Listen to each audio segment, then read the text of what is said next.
चलिए, इसके बाद हम आते हैं मर्डर ऑफ लाला लाजपत राय 1928, यानी कि जब भारत का साइमन में आगमन हो चुका था 1928 में। आफ्टर दैट लाला लाजपत राय की डेथ हो जाती है 1928 में, यानी कि वो डेथ नहीं, एक हत्या थी, यानी कि इट वॉज़ अ मर्डर। उसके बाद आप देखते हो डिक्लेरेशन ऑफ पूर्ण स्वराज, यानी कि लाहौर सेशन में पूर्ण स्वराज की मांग रखी गई। ओके, डिक्लेरेशन ऑफ पूर्ण स्वराज इन 1929। उसके बाद आप देखते हो attack on central legislative assembly by Bhagat Singh and Batukeshwar Dutt in 1929, यानी कि सेंट्रल लेजिस्लेटिव असेंबली में एक बम उन्होंने फेंका था। किन लोगों ने? भगत सिंह और बटुकेश्वर दत्त जी ने। इसका मतलब कोई हमला करना नहीं था, ये सिर्फ महज एक उनको डराने के लिए किया गया प्रयास था, जो कि प्रयास किया था भगत सिंह और बटुकेश्वर दत्त ने, जिसमें उन्होंने ये कहा था कि बहरों को सुनाने के लिए हमने ये चीज़ करी है। उसके बाद आप देखते हो सविनय अवज्ञा आंदोलन, यानी कि सिविल डिसोबीडियंस मूवमेंट हुआ है, that was started with Dandi march in 1930, यानी कि दांडी मार्च के साथ में इस सविनय अवज्ञा आंदोलन की शुरुआत हुई थी 1930 में। उसके बाद हमारा फर्स्ट राउंड टेबल कॉन्फ्रेंस हुआ है, यानी कि पहला गोलमेज सम्मेलन हुआ है 1930 में, जिसमें कांग्रेस ने पार्टिसिपेट नहीं किया था। उसके बाद हमारा आता है गांधी इरविन पैक्ट, जो कि 1931 में हुआ था। फिर हम आता है Karachi session of Indian national Congress का जो कराची सेशन था वो हुआ था 1931, यानी कि 1931 में। उसके बाद हमारा होता है सेकंड राउंड टेबल कॉन्फ्रेंस, यानी कि दूसरा गोलमेज सम्मेलन, जिसमें महात्मा गांधी ने रिप्रेजेंट किया था किसको? कांग्रेस को। उसके बाद आता है हमारा पूना पैक्ट इन 1932, यानी कि पूना पंचायत भी इसे नाम से जानते हैं। Poona pact in 1932 between doctor B.R. Ambedkar and Mahatma Gandhi ji, यानी कि ये जो पूना पैक्ट था वो किन लोगों के बीच में हुआ था? Doctor B.R. अम्बेडकर और महात्मा गांधी।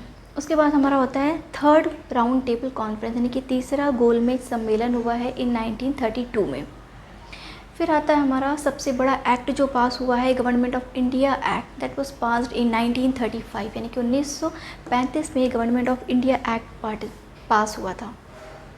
उसके बाद आता है ऑल इंडिया फॉरवर्ड ब्लॉक, जिसकी स्थापना करी थी सुभाष चंद्र बोस ने इन 1939, यानी कि 39 में, यानी कि 1939 में SC बोस यानी सुभाष चंद्र बोस ने किसकी स्थापना करी थी?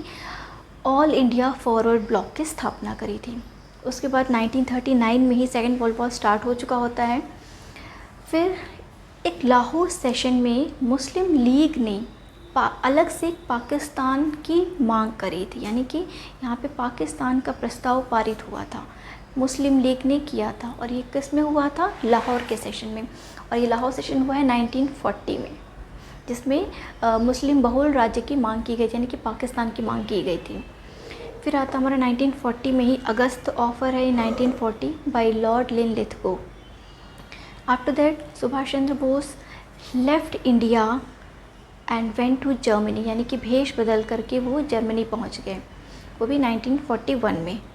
उसके बाद 1942 में क्विट इंडिया मूवमेंट स्टार्ट होता है, ये महात्मा गांधी के द्वारा था। इसमें 8 अगस्त 1942 को ये शुरू हुआ था। इसमें गांधी जी ने लोगों को नारा दिया था करो या मरो का। इससे आप क्विट इंडिया मूवमेंट को भारत छोड़ो आंदोलन भी कह सकते हो। उसके बाद है हमारा क्रिप्स मिशन, ये भी 1942 का था। उसके बाद है आज़ाद हिंद फौज का गठन हुआ है 1943 में। उसके बाद कैबिनेट मिशन भारत आया 1946 में।